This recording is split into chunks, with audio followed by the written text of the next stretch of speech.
Bayaning Third World. The most common thing, or if I may say the only thing that people answer when you ask them about Jose Rizal, is that he is our national hero, idol, and he is found in our 1 peso coin, icon. Sad to say that, in our modern times today, people have very limited knowledge about our national hero.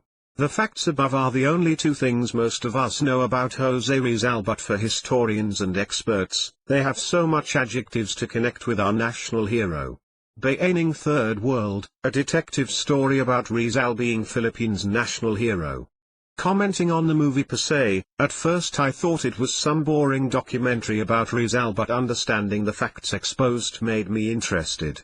The film was in black and white, but it didn't hinder my amusement because of the funny way they presented the most serious facts about Rizal. The movie was easy to understand if you were able to read about his life story, or if you have tackled his life in your Filipino or Rizal subject, but if not, you may get confused.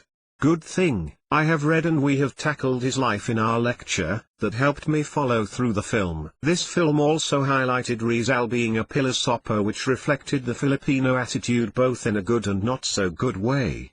They also showed Rizal's letters and documents, which was commonly taken for granted, to unveil the truth about his controversies.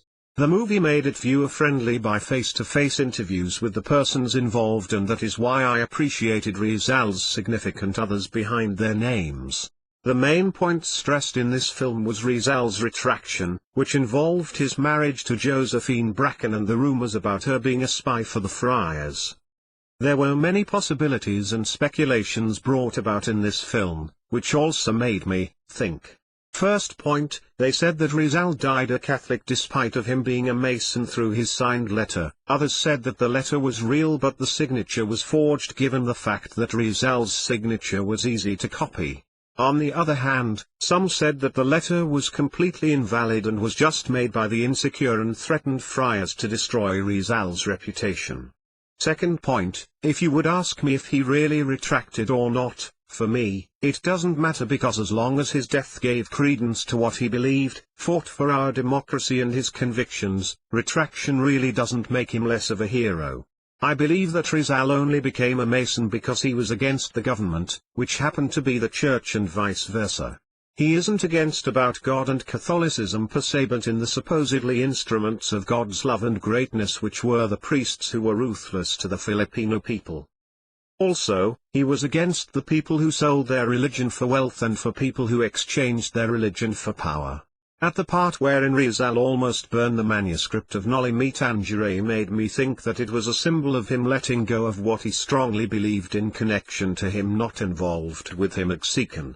He became hopeless, and I think he became afraid of death, probably. However, since he continued the publishing of ngilizce Tangere, I believe, he gained back his strong convictions regarding our democracy and showed his nationalism and patriotism. I thought what I know about Rizal was enough to understand his life, works and writing, but having finished this independent film widened my understanding not only for Rizal's positive sides but also for his flaws. Jose Rizal being a national hero, considering his great influence not only in the Philippines but to other countries he had gone also with his works, the great impact he left with our history as a country and culture as its citizen. His weight to some indigenous religions also has his own flaws and faults, because he is also a human being capable of doing those things. Less people know Rizal's dark side, controversies. I myself was one of those before I watched this film. We were focused on his good side, his achievements and contributions for the betterment of our country, but having the chance to know his flaws, which until now haunts him, we must understand him and not condone the fact that he was still a human being.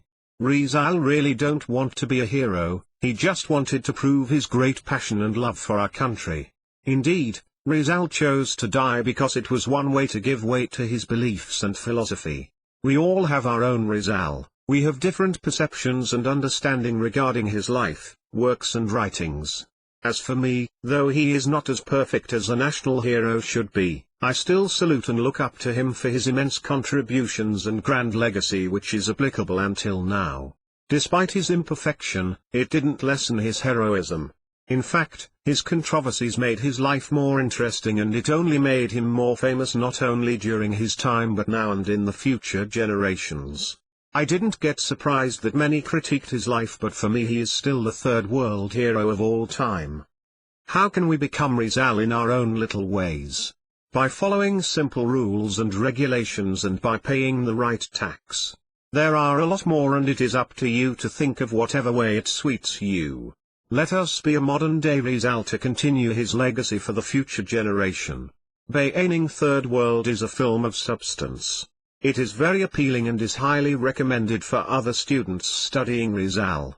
It is effective for my learning.